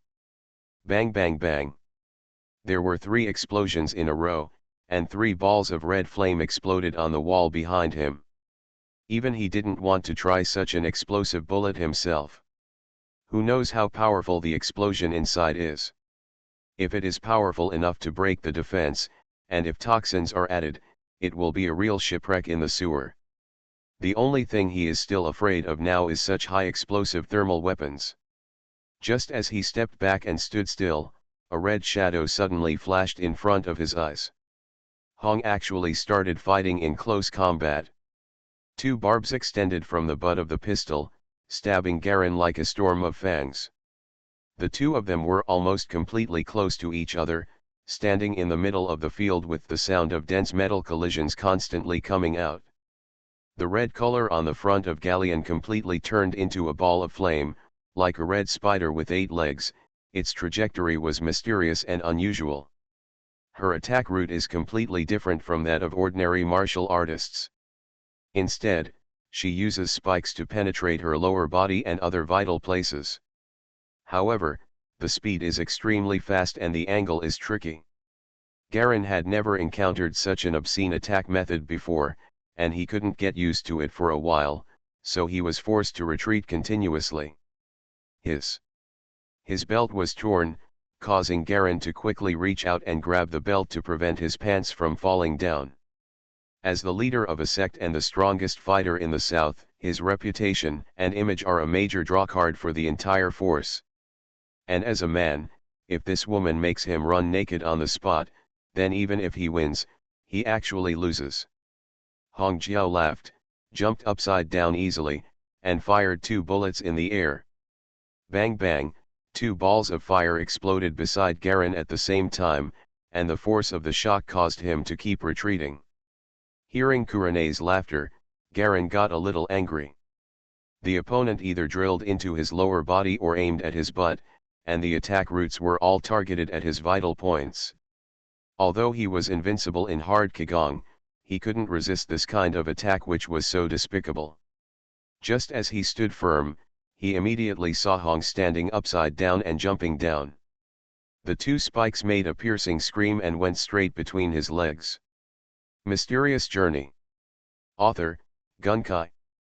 Chapter 208. If I remember correctly, Green Pine was originally a relatively large auction company, right? Galen wondered, how did it end up in this situation? The fat man glanced at him and nodded firmly. Indeed, Green Pine was very famous before and had a certain fixed customer base at home and abroad. However, recently, the company's current liquidity has been frozen and it cannot be turned around for a while. The competition was suppressed by previous opponents, and there were several serious mistakes in the acquisition of collections, which cost a lot of money. Anyway, it was like all the bad luck from before suddenly came back, all the bad luck piled up. My God, fatty. Now when I talk about what happened some time ago, I still look emotional and depressed. He led Garen and the 2 up to an office on the 3rd floor. Knock on the door. Sister, someone is here again. Bring them in. There won't be many of them anyway, a weak voice came from inside. The door to the room was pushed open, Garen and the others walked in, and the fat man closed the door behind them. The room was empty except for a long table in the middle. Behind it lay a young woman, writing something at her desk and looking very tired. The woman is very young. Even if she wears gold-rimmed glasses and a black professional female uniform, she can't hide her youthful aura. Her long blonde hair was tied into a bunch, and her deep blue eyes showed deep exhaustion. She raised her head, adjusted her glasses, and looked at Garen and the two carefully. There was confusion on his face at first, then he frowned. His face looked a little hesitant. "Who are you?" Garen burst into laughter. "Can't you even recognize me?" His voice remained the same as before. As soon as Feinstein opened her mouth, her eyes widened and she stood up with a huff. You are Garen. Why did you come to my place suddenly? Why didn't you tell me beforehand?" Garen shook his head. "I just came over to see you if I have something to do, but it seems that you are in trouble now." Feinstein smiled bitterly. "It's just a little trouble. Didn't you go to college? How come you have time to come to my place?" Garen found a stool at random, moved it over and sat down in front of the table. "Stop talking about me, talk about you. What are you doing now? How did you end up like this?" Feinstein wiped her face, sat down and said helplessly, "I don't know, but since 3 months ago, I seem to have been unlucky all of a sudden, and nothing I encounter is good. What was originally a good thing had to turn into a bad thing. By the time I realized what I was doing, it was already like this." Garen frowned and said, "Please tell me carefully." He had already felt something at this time. Feinstein had a strong antique smell of doom on her body. It is likely that this thing caused the bad luck during this period. As Feinstein slowly told the story, he gradually understood what happened during this period. The most basic thing is to go to Navis in Yushan province on the border. Because Feinstein did not wait for Garen to agree to join her, she decided to dig out the clues about the mysterious incident found in the underground library alone. He still remembered the message on the note. "The third tree at number 174, Navis Jilin Mountain is 6 meters deep. I put things there, Charlie." According to Feinstein's account, she went to pick up the items on the note alone, then brought them back and placed them in a secret room. "What is it? Makes you so nervous?" Garen asked doubtfully. Feinstein glanced at Cynthia standing behind Garen. "Cynthia, please go out first." Garen waved his hand. Cynthia nodded, turned around and left the room, closing the door. Suddenly there were only 2 Garen left in the room. "Can't you see? Are you doing well now?" Feinstein was a little surprised when she saw this scene. "I thought she was your friend. Didn't I expect she was your follower? It's nothing good." "That's it." Garen sorted out what he just heard. "Do you still keep the things you got out of it?" "No, it was sold a long time ago. I suspected it was the bad luck antique at first, but after it was sold, I was still the same." She leaned down slightly and lowered her voice. "Let me tell you, the thing I found, is a very small wooden sculpture. According to my judgment, that thing is definitely a very powerful antique of doom." Galen looked at Feinstein's mysterious face speechlessly. He wanted to say that he had actually noticed it a long time ago, but seeing Feinstein creating an atmosphere in such a mysterious way, he had no nerve to interrupt her. Feinstein's body was surrounded by a dense aura of the potential of antiques of misfortune.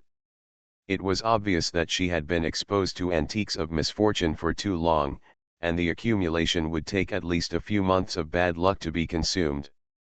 Garen thought about it, and immediately reached out. With a snap, he accurately caught Feinstein's wrist. "Don't worry, I'll show you the situation. I know some Eastern medicine skills." Feinstein's face suddenly turned red and she opened her mouth to say something, but still didn't come out. He just let Garen hold her wrist. As soon as the two of them came into contact, the dense aura of doom was quickly absorbed by Garen, leaving no trace behind. "Okay, nothing's wrong." Garen let go of Feinstein's hand and smiled as if nothing happened. "You are not in a good situation now, do you need my help?" "Are you okay?" Feinstein recovered immediately and looked at Garen dubiously. "You have to know that my current funding gap is not a small amount." "It doesn't matter, just tell me." Feinstein knew that Garin had inherited the Bayun sect, but the Bayun sect was just a small section. How much money could a local sect provide? I now need at least 200 million working capital for turnover, she whispered a number. 200 million, no problem. Galen thought it was a lot of money, but he didn't expect it to be this small. Not to mention anything else, even the funds of the Black Label Club that he had just merged with now were enough to squeeze out such a piece of money for Feinstein's turnover. Not to mention the Bayun sect forces that have integrated a large amount of resources and are qualified to talk to the provincial government. For him now, 200 million is just a small fraction. However, Feinstein was a little confused, her mouth slightly opened, her eyes widened, and she looked at Garin blankly. Hey, are you kidding? That's 200 million. Not 200. I know you have inherited the Bayun sect's industry, but even for the Bayun sect, this is too exaggerated, right? How do I look at your face? It's like it's not 200 million but 200. I'm not kidding. Garin shook his head. I'll transfer it to you shortly. How about the money from the federal bank? Feinstein stood up and circled around Garin. You can do it? Okay, stop making trouble. Garin was speechless. It's just that you didn't know it before. In fact, the average martial artist sect is not too simple. It's because you don't know it.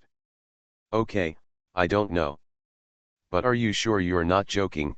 Feinstein still can't believe it. No, Garin replied helplessly. By the way, your family is well informed in the local area. Do you know a woman named Ulan? She is very powerful and she also practices martial arts. Ulan, if your name is correct, there is only one very powerful woman with a name like this in Yanglio City. She is the master behind the rose-colored private club in Yanglio City. As expected, Finest Ting indeed knew. The information Garin roughly collected showed that Ulan had good influence and reputation in the local Yanglio City, so he was able to persuade the Lieutenant General to intercede with the Demon Elephant section. When I asked Feinstein, who had some basic knowledge, it was normal for her to get this answer. How much do you know about her? Garin was still a little unhappy about being hummed by a woman for the first time last night. And he had a deeper concern. Ulan is a very mysterious woman, Feinstein recalled attentively. I once saw her at a dinner party. She was very beautiful and elegant. At that time, she was standing with the leader of a big family. She is very aura. I heard from my father that this woman is very dignified, has the determination to achieve her goals, and has a lot of dark forces under her. How much do you know about her personally? Individual? Herself. Feinstein was not an idiot and immediately sensed something was wrong. Did you offend her? Don't worry about it, just talk about it. Garin shook his head. Feinstein glanced at Garin dubiously. Ulan is a very strong woman, and she has practiced martial arts to a very powerful level. She once performed a performance of catching bullets with her bare hands, and she was like a humanoid monster. She is also ruthless and has strong decisiveness. But a while ago, I heard that she went to the 4th Military District Hospital, seems to be sick. However, one of my brothers mentioned that she was injured. He escaped seriously injured and almost died in the field. Being injured, Garin frowned slightly. How do you know such secret information? If a master like Ulan is injured, he will definitely keep it a secret. She was injured and almost died. The captain of the special forces who protected her was my brother's best friend. It was kept a secret at the time, but now it has been so long that there is no secret anymore. The restrictions have been lifted, Feinstein answered simply. Do you know who hurt her? Not sure. Garin speculated a little. The most likely possibility is that Ulan's current injury has affected her strength, resulting in her not being strong enough to support the entire Demon Elephant sect's situation. She just used the conflict with Bayun sect to give in and cover up her current poor state. And his concerns were related to his own talents. I didn't react in time last night, But after I calmed down, I noticed this immediately. Can talents and abilities be passed down by blood, or are they unique to oneself? With Ulan's personality, even if he has his own heir, future education will definitely not be his turn. It would be fun if there was an extra monster enemy with the same abilities as yourself in the end. After getting some key information from Feinstein, Galen asks Cynthia to send a telegram and notify the Bionman headquarters to mobilize 200 million and transfer it to Feinstein's company account. And he went back to the hotel he had booked to stay. Mysterious Journey. Author, Gunkai. Chapter 209. While chatting with Feinstein and thinking about the source of the superpower, he had an inexplicable feeling, as if it was the fluctuation coming from the innate superpower. The attribute bar and skill bar below the field of vision began to fluctuate slightly at the same time. Just like countless ripples on the water. At night, he sat cross-legged in his hotel room. On the surface, there was nothing unusual about his body, but his mind was constantly trying to catch the glimmer of light flashing through his heart. It was as if a piece of paper suddenly flashed through my mind, with words and images written on it, but I couldn't recall it. Garin tried hard to capture this hint, or memory. As he continued to concentrate, the fluctuations in the attribute bar below his vision became larger and larger. Finally, boom! Amidst the ear-piercing roar, Garin felt that his brain was in chaos, and his whole person fell into a state of confusion. He didn't know how long it took, but an inexplicable scene suddenly entered his mind. The endless vast starry sky. A piece of red debris passed through many starfields and galaxies at high speed, and was finally captured by the Earth's gravity and crashed into a certain area of the Earth. When the debris rushed into the atmosphere, a large part was vaporized and turned into countless small fragments, which scattered and fell into the sky above the Earth like raindrops. The raindrop-like fragments fell silently into many living creatures as if they were invisible. Most of these creatures suddenly spontaneously commusted one by one and were burned to ashes. A few survived, but they were extremely weak, contracted various diseases, and died prematurely. There are still 1 in 10 million people who are still living after being hit by the debris, and the debris does not have any impact on them. Garin soon saw himself in his previous life. He was also one of the people who got hit by debris, and he was also one of the lucky ones who didn't have anything happen to him. He was only a teenager at the time. Soon, many years passed, and he grew up and worked, until he was electrocuted while taking a bath. Just when the electric current turned him into a piece of coke, a translucent human figure slowly floated up from his body. About to be torn apart by countless radiant energy in the invisible air. A subtle red light suddenly lit up deep in the human body.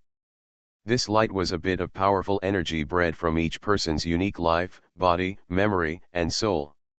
It wrapped around the humanoid head, and while flashing continuously, the entire head slowly merged with the red light, and then finally disappeared. The remaining body was torn to pieces by the radiation.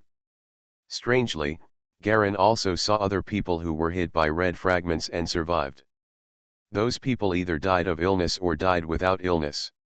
Or get killed. But of all the people who died, only 3 of them activated the conceived red light after their death, and the rest were torn to pieces. And among these 3 people with flashing red lights was himself. Although the remaining 2 activated the red light, the parts where they combined the red light were different, and during the final combination process, the red light gradually dimmed, which was obviously a failure of the combination.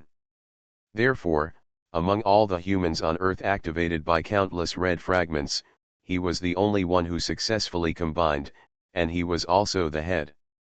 The red fragment is like a soul gene activator. Some creatures survive successfully, while others die if they fail. Only 1 in a billion survives. And among these creatures that successfully survived, there was a very small chance that they could successfully activate the red fragments.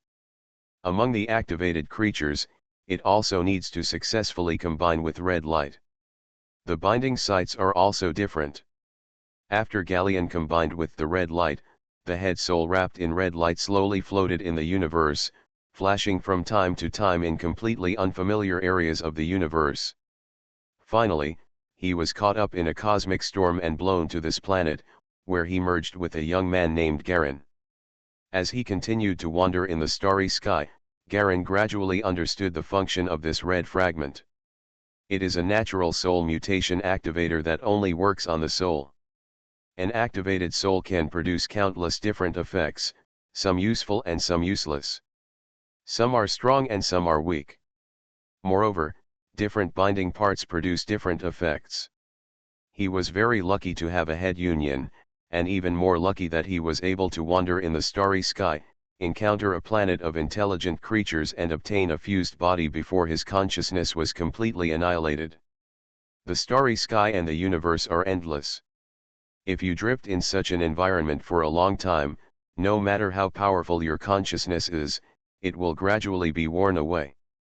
If he hadn't sat down to reflect this time, coupled with this innate ability combined with his head, it would be impossible to see so many memory contents. He did not know the status of other creatures whose red shards were activated. But it certainly won't be like him. After all, each creature's experience, life, and memory are different. These differences determine that the red light conceived will not be the same, and the superpowers produced after the final combination are definitely different. And his superpower is the attribute ability of this body. Or add the ability to travel through. Sitting cross-legged on the bed, Garen slowly opened his eyes, with a slight sweat on his forehead. So this was my original truth. He has always wondered how he got his powers, although deep in his memory there is no doubt about it. But I never really saw the whole process. He didn't know what the fragment was, but it was consumed after activating the red light. It was obviously the effect of a drug or something. Fortunately, it was combined with the head, so all the memories were preserved. It's a lucky thing that after drifting in the space and time of the universe for so long, I was able to encounter a planet with humans before the consciousness disappeared, and successfully merged with it. This is simply the lucky result of countless coincidences. Garen has completely understood the source of his innate abilities. To put it bluntly, the body of the earth breeds a mutated soul. After the body dies, the unique mutated soul travels through the universe and space. By luck, it encounters a new intelligent planet before it dies, gets a new fusion, and takes over the body of others. This is a miraculous process. Without the physical body of the earth, without the memory of this experience and countless coincidences during his lifetime, it would be impossible to give birth to the same supernatural talent as Garen. And the most fundamental point also made Garen put down his worries. Different from bloodline abilities, this is his natural ability after a soul mutation. It originates from the essence of the soul that changes after being activated. Bloodline superpowers are derived from blood genes. These are two fundamentally different things. One is the body and the other is the soul. Bloodline superpowers disappear when the body is changed, but the soul does not. This is because the abilities that arise with the soul are purely acquired. Therefore, bloodline abilities can be passed down, but soul abilities cannot be passed down. As long as it can't be copied, otherwise there will be another one with the same power as mine. Garen is very aware of the power of his power. As long as he has enough potential points, no matter how talented he is, as long as he is not too unlucky or stupid, he can be pushed to the top. However, this memory that was dug out also made him understand that souls really exist on Earth. At least he himself is a case of mutated soul. In this way, it is estimated that Woolen, the demon elephant gate. Garen suddenly started to gloat when he thought of the fact discovered there. Ulan will definitely be crazy. In a secret underground base somewhere in the Federation. Wulan looked at a white crystal stone in front of him with a pale face. His hands clawed deeply into the surface of the stone, leaving deep claw marks. How is it possible? How is it possible? Why is such a powerful man's essence just a life response of white quality? Her eyes seemed to burst out with fire. "Nothing is impossible," a black-haired man with hair on his temples that reached his chest answered calmly, standing behind her. "They are not willing to have sex with you, and they are still stimulated by drugs. Moreover, even normal people may have defective offspring, and the strongest may be the same, but the chance is smaller." He glanced at Ulan. "Okay, let's decide, do you want to give birth or not? The essence stone is not just for you to consume and play with." "Me?" Ulan clenched his teeth, feeling confused for a moment and not knowing how to answer. In the base room, the two fell into silence for a while. Finally, Ulan gritted his teeth and squeezed out a sentence. "I'm born. Even if he's just an ordinary person, this is his son. That man, he won't leave it alone." The man with long sideburns was about to open his mouth to answer, when suddenly, the white crystal stone as tall as a person slowly glowed with a hint of light red. His expression changed, and there was an incredible look in his eyes. "How can it be? What's going on?" Ulan instinctively felt something was wrong and asked hurriedly. The man with long sideburns had a look on his face that made him laugh or cry. He turned his eyes and looked at Ulan's expression with a hint of pity.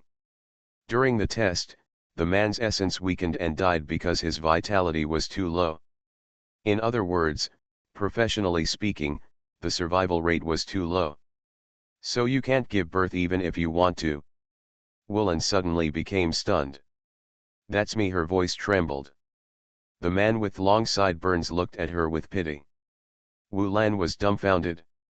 She didn't even know that the man with long sideburns had walked out of the base room. She just stood blankly in front of the crystal stone, watching the stone gradually return to a colorless and transparent state. It reflected her pale and gloomy face. "Galeung," she finally said, two characters through gritted teeth. Garen was currently on a plane heading to the seaside city. He could imagine Ulan's ugly expression when he knew the real situation.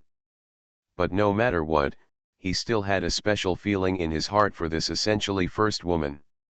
"If there is another conflict, let her die easily," he said to himself. The psychological burden is gone, and the relationship with the demon elephant gate has become simpler again. Now he also took the opportunity to understand the origin of his superpowers. He was no longer worried about his bloodline inheritance superpowers, and his heart felt relieved. You are listening to Novels at Bless Up channel. Wish you happiness and luck. Please subscribe to receive new novels. How do you feel about this novel? Please like and leave a comment. Mysterious Journey. Author, Gunkai. Chapter 210. After all, the demon elephant sect provoked the senior sister to kill the second senior brother and the great elder. They also played a big role when Bayun sect almost fell apart. If there really was such an extra layer of relationship, he still felt a little bit unable to get over this hurdle. Sitting on the plane, Galen completely sorted out all the relationships. He was playing with a small golden seal in his hand. This is Finestein's unlucky antique, and with his current strength, it's just a matter of words to get it. The seal itself was just an ordinary antique of misfortune. It was drained of all potential points at once, providing him with 4 points of reserve potential. However, it is still a considerable amount of income when the golden sword seed has become extremely slow. Now his potential has been reserved to 15 points. Unfortunately, my body has reached its limit and I can no longer use it. Keeping this thing in your hand means playing with it as a plaything. When we come here this time, the demon elephant sect is almost done with it. No matter how strong Ulan is, it is impossible for him to come out and cause trouble now when he is in a very bad state. Although the country is currently in turmoil, with the help of the Nightmare Siren organization, even if something big happens, there is still a way out of the country. Now Star Ring Gate, Bayun Gate, Siren. The three groups have almost formed an offensive and defensive alliance, and their strength has expanded to an extremely exaggerated level, almost becoming a large-scale armed group across borders and abroad. Even if it's not aggressive enough, it's more than enough to protect itself. Everything is ready. Maybe this is the last battle. Garen looked sideways out of the window, with a hint of expectation and excitement in his heart. Maybe he himself didn't understand why he wasn't worried at all about the upcoming conflict, but the sense of relief that he could understand everything immediately had gradually filled every vein in his body. Buzz. In the vast airport terminal, outside the glass window, a military aircraft with blue and white stripes slowly leaned down, landed steadily on the runway, and began to rapidly buffer the speed. In front of the huge floor-to-ceiling glass window, two men with unusually conspicuous appearance and temperament were standing by the window, looking at the landing plane through the glass. The two men, one wearing a black suit and black tie, held a long sword wrapped in black cloth. Her hair is long and she wears a black eye patch over her eyes. It was Andrilla who had arrived a long time ago. The other person has a charming appearance and voluptuous body. He is wearing neutral white long-sleeved trousers and has long hair combed into a ponytail. If his chest were not too flat, no one would think he is a man. He leaned entirely on Andrilla's shoulder, looking lazily at the slowly decelerating plane. Galen is too slow, coming so late. It's normal for him to have to deal with more things than us, Andrilla replied calmly. This time, I am at my weakest. Perhaps this is my biggest test. If I can get through it, I will definitely be able to take a step further and reach the same level as you. Andrilla was speechless. You don't have anything to deal with? Is it okay to stay here all day? I've made arrangements a long time ago. Nightmare smiled. Oh, Palasha is here too. Before they finished speaking, an ordinary and simple old man walked out silently from the crowd not far from the two of them. He looked similar to the old man selling box lunches on the street. Wearing a long white and grey coat, he was dusty and unremarkable. He held a cane in his hand and walked over slowly, one step at a time. Palasha slowly walked 10 steps away from the two of them and stopped. He stared at the nightmare with slightly narrowed eyes, a trace of surprise flashing in his eyes. I'm not late, am I? No, the last one will be here soon. Nightmare stood up straight, took out a golden pocket watch in his hand, and checked the time. 3:14 p.m. The weather is quite suitable for going to sea now, so we can set off today. That's good. Palasha walked to the rows of seats on the side and sat down directly, then closed his eyes and meditated without paying attention to anyone. The three of them stopped talking for a while. Most of the people in the airport were not ordinary people. The people coming and going were either military officers, wealthy businessmen, or some more powerful big shots. The number of people was sparse, and from time to time there were people hurriedly passing by, protected by a group of bodyguards. The three men in Nightmare were the most inconspicuous among them. They had no guards, no bodyguards, and not even a female companion. Just like ordinary civilians. There should be a lot of people there this time, right? Andrilla asked Nightmare in a low voice. Not a few, but a lot. A certain group of people are determined to get the secret treasure. On the one hand, we are curious, and on the other hand, we want to seek revenge. Others probably want to weaken the effective strength of the Federation. There are definitely not a few elites who are going. A hint of sarcasm flashed across Nightmare's face. It is estimated that many countries will send elites there. If that kind of secret treasure is really so useful, it will have unimaginable role and research value for anyone, any organization, or country. No force will hold back and let it go. That's right. While the two were talking, a man with short purple-black hair and red eyes strode out from the far entrance, wearing a black suit and a large furry windbreaker. He looked just like an ordinary wealthy businessman general, and he was accompanied by two fully armed female soldiers in black military uniforms. Here we go, two female soldiers are with us. This is a standard general pattern, tisk tisk. Nightmare praised a few times. Everyone is here, let's go. The boat has been arranged, Andrilla whispered. This time it's time to take revenge, and it's time to grab the secret treasure. Finally, everything can be settled. Palasha seemed to feel something, opened his eyes and looked at Garin calmly. He stood up and walked to stand next to Nightmare and Andrilla. The three of them watched Garin striding towards the side. Thousands of nautical miles away from the Smoke Island, on a deserted sea. The deep blue water was rippling and rolling, and under the blue sky and white clouds, a huge white ship was slowly moving towards the Smoke Island. The ship is entirely covered in steel armor, with a sharp spike on the bow. From time to time, densely packed white-clad navy can be seen on the ship hurriedly adjusting the direction of the ship. At the bow of the ship, a strong, white-skinned man was standing on the guard rail, looking far ahead. The big man wore a white military uniform with two white gold epaulets on his shoulders.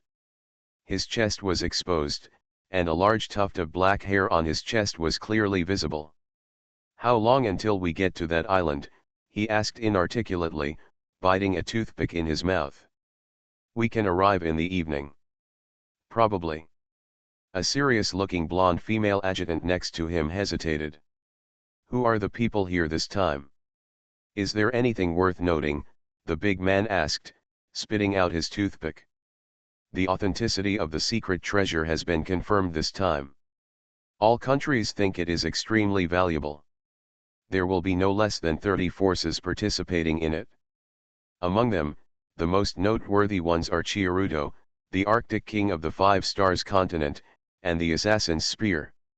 Mal, the white peacock of Shi Yanzhou, the gun king Nikan. Then there are the card clowns, our three generals of Wiseman. And, the rumored immortal palace." After the female adjutant finished speaking, she added, "There are 7 forces in total, but, we are not allowed to join forces with each other. After all, there is no way to find the ruins without a strong telepathic person. 7 forces. So many." The big man touched his beard on his chin. "They all look like some incredible people. Indeed, these powerful figures who came here are almost all the most powerful figures in each country. Normally, because they have no intersection, they are the strongest in each place and are absolutely powerful. But this time when they come together, they are basically the strongest. The elites from all over the world are concentrated here," the female adjutant said calmly. "Those who dare to go to the island are all people who have absolute confidence in themselves. This is no longer a battle between one country and one continent. Isn't this better?" There was an excited smile on the big man's face. "With so many delicious guys gathered together, why do we 3 generals have to beat ourselves up? Our opponents just caught a lot of them. General Marrow, please note that these people are no joke. They are all people who can dominate a country or even a continent. They are the best among countless people. If it weren't for the appearance of the black smoke pot, it is estimated that it's impossible for so many people to show up. After all, communicating with the dead is a small matter, but it's possible to transcend life and death and achieve immortality, which is a big deal," the adjutant reminded helplessly. "Don't worry, am I such a reckless person?" Mello chuckled. At the same time, there was a Bolivian port on the far coast of Pentasta. An extremely huge black cruise ship was slowly launching itself, spraying out a long column of white air that shot straight into the sky. The cruise ship is several hundred meters long and several hundred meters wide. At the boarding gate, many passengers lined up to board the ship in an orderly manner. "Don't worry, I'll be back after I go out for a while. This is an intercontinental exchange arranged by the company. It's just a little longer. It's no different from usual." A man in a white coat hugged his wife, and then kissed his daughter's little face with a gentle smile on his face. "Dad, remember to bring toys for Yayan. The little girl is only 5 years old. She has red lips, white teeth, and fair complexion. She looks innocent and extremely cute." "I will definitely remember it." The man pinched his daughter's cheek lovingly. "Okay, I'm leaving. Be careful on the road, take a step back when encountering problems, and avoid making grudges with others. Safety is the first priority," the wife warned her worriedly. Her face had an abnormal white color, and her beautiful face was like white jade porcelain, without any trace of it. Color. She stepped forward and kissed her husband gently on the lips, then put a white fox fur coat on him. I know, the man responded repeatedly, don't worry, I will be back soon. He stepped onto the boarding board and squeezed through the crowd towards the ship. Looking back from time to time, his wife on the bank was holding her daughter and waving to him. Go back, he shouted. The wife nodded vigorously, but showed no intention of turning around. The man looked at his wife's figure, and for some reason, his eyes suddenly became moist. I won't let you die before me, he murmured softly. For a moment, a trace of incomparable tenacity flashed in his eyes. He turned around and blended into the crowd, striding towards the ship. I'll come back alive. I'm the assassin, Mal. Mysterious Journey. Author, Gunkai. Chapter 211. In the sky to the north of the Smoke Island, a large group of black dots formed, buzzing towards the island. These small dots are like a flock of blackbirds in the blue sky and white clouds, uniform and unusually uniform. Every point is a black fighter plane. It is not an ordinary bi-wing fighter plane, but has a very weird appearance. There are two more ship-shaped longboards under the fuselage than ordinary monoplanes. Clearly a new generation seaplane. These planes quickly passed through the airspace, and not long after, another small dot of planes buzzed over. Following closely behind was a huge black hot air balloon, with a rectangular wooden black boat hanging underneath the balloon. A group of men in black stood sparsely on the boat. They all wore thick black leather jackets, windproof glasses, hats, and scarves. Boss, can that black smoke bottle really extend life? Can it even communicate with the dead? A man in black shouted loudly and asked the man in black at the front. Amidst the fierce wind, it was impossible to hear any sound without shouting forcefully. It is said that it has been confirmed. I have also sent people to verify it. A black smoke pot has appeared once before, and it has such an ability, the leading man answered loudly.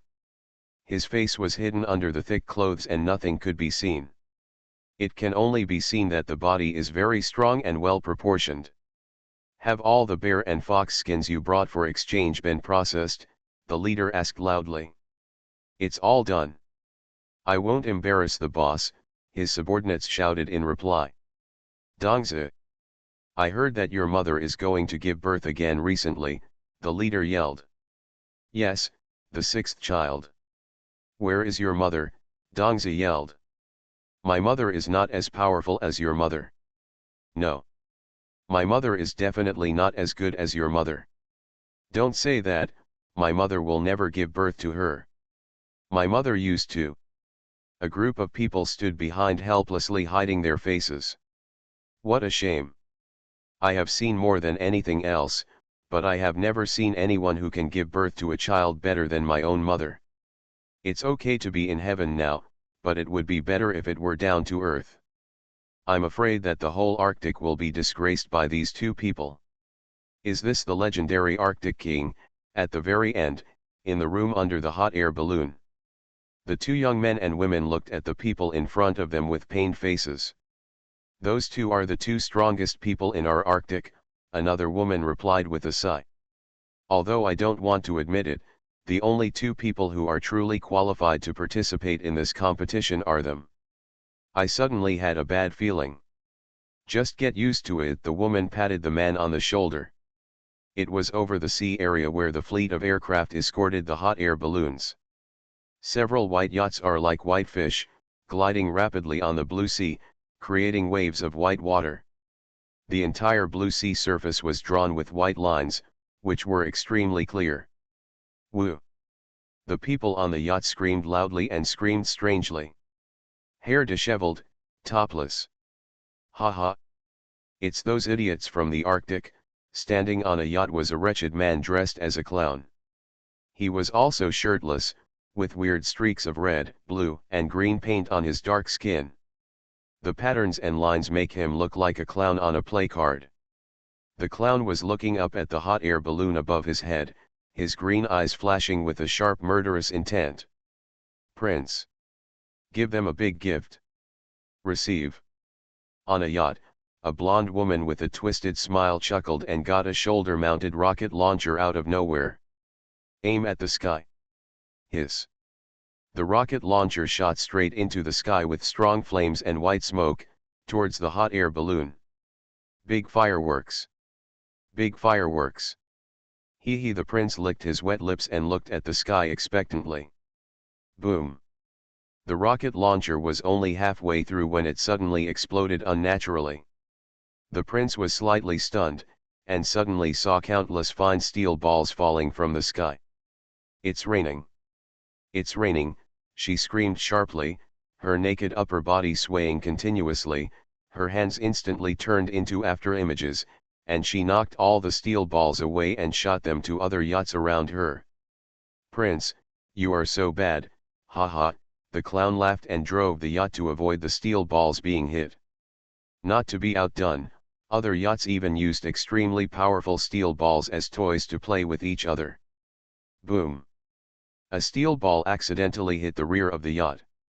A hole was immediately punched through the hard steel plate. Smoke Island.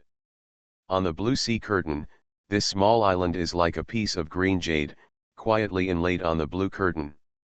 Gray-white clouds and smoke linger around the island, as if there is a gray-white quilt covering the island thickly.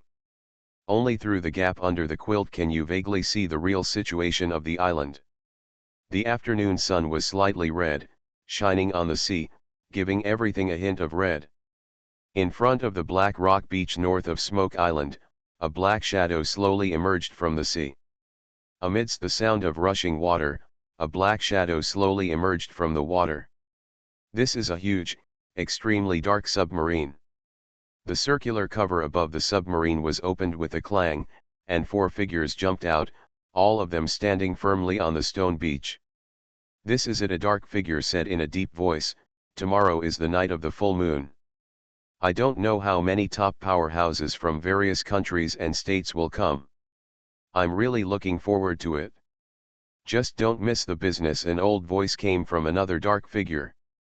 We must not miss the black smoke pot this time.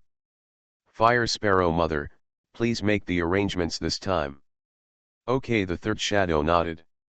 Cienflan has another attack. This time our fairy palace is too famous and we may be besieged.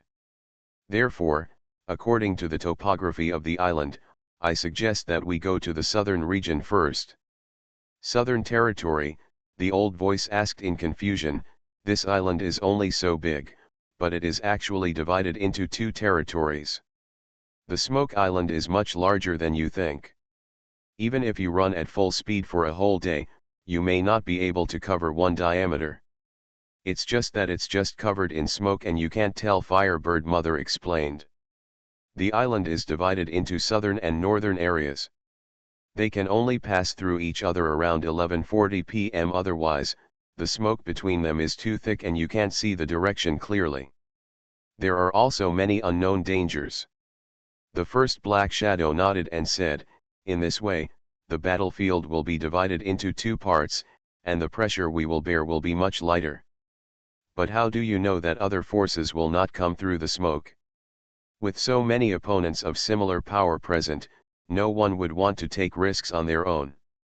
After all, the most dangerous thing is not nature, but people, Firebird Mother replied calmly. 50 years ago, the name of our immortal palace came from the island of Smoke. Only then did we become the most powerful and mysterious terrorist organization in the world. Being famous is also a burden, especially in this environment. Down. Then, if you get the black tobacco bottle, how will you distribute it? The old voice asked again. Everyone depends on their own methods, Firebird Mother said calmly. That's fine. Cienflan, tomorrow should be fine, right? The Fire Sparrow Mother looked at the last black figure. You can't die, Cienfran replied in a hoarse voice. He pulled off his hood, revealing a face full of bloody scars. That's good. Let's go. As soon as the Fire Sparrow Mother's voice fell, The four people disappeared on the beach instantly, turning into four black lines and speeding towards the depths of the island. The island of smoke. There are forest terrains, rocky terrains, and many complex terrains that have not been clearly explored. Andrila talked while holding a small notebook. Four people were on the bow of a large warship, slowly heading towards the smoke island. The warship was surrounded by a large number of smaller warships and gunboats. All were all blue, with the Confederate flag printed on them. Andrila glanced at the other four people and said with a smile, "The terrain of the smoke island seems to change at any time. It is surrounded by fog all the time. The vision is invalid, the compass is invalid, and the signals from other instruments cannot be transmitted. We can only it relies on people's instinctive sense of direction. This kind of environment is best for certain people to display their strengths. We have to pay special attention." Assassination? What I practice is assassination boxing. No need to talk about these, let's talk about other things. Palasha sat cross-legged on the deck and said in a calm tone. "What's most noteworthy?" Andrila smiled again. "Okay, I'll just talk about the most noteworthy ones." He paused and saw that Garen and Nightmare were both attracted to him. "The Gun King Nikan, who is traveling with us, should be the top gunner, the old man we met just now. And there is the Arctic King." He began to name the representatives of the strongest forces in the information one by one. "Then who is the most dangerous?" Garen asked calmly, leaning against the guardrail. "Except the Asgardian immortal Fran." "It's me." A crazy smile suddenly appeared on Andrila's face. Several people were slightly stunned and looked at Andrila in confusion. "He is not an arrogant person, why would he say such a thing?" Andrila looked around the three of them and added, "I carry the latest type of high-explosive purple explosives with me. A total of 15 kilograms, which can blow the ship we are on into the sky at once." "You don't have to make such a big determination." Garen frowned and stared at him. "I have a grudge against Fairy Fran, and Nightmare has a grudge against the Fire Sparrow Mother. In addition, we are both interested in the black smoke pot. This is the real reason why we came here. You don't need to risk your life." "No, no, no," Andrila waved her hands, "I know my own situation. I am different from you. I feel that I have reached my current limit. If I want to go further, I can only hope. The only option is death. Only by seeking to survive can I explore my potential and break through the levels. Life. A life without pursuit is meaningless to me." "You have gone to an extreme." Palasha sighed. "Maybe. But right now I'm not qualified not to go to extremes," Andrila replied with a smile.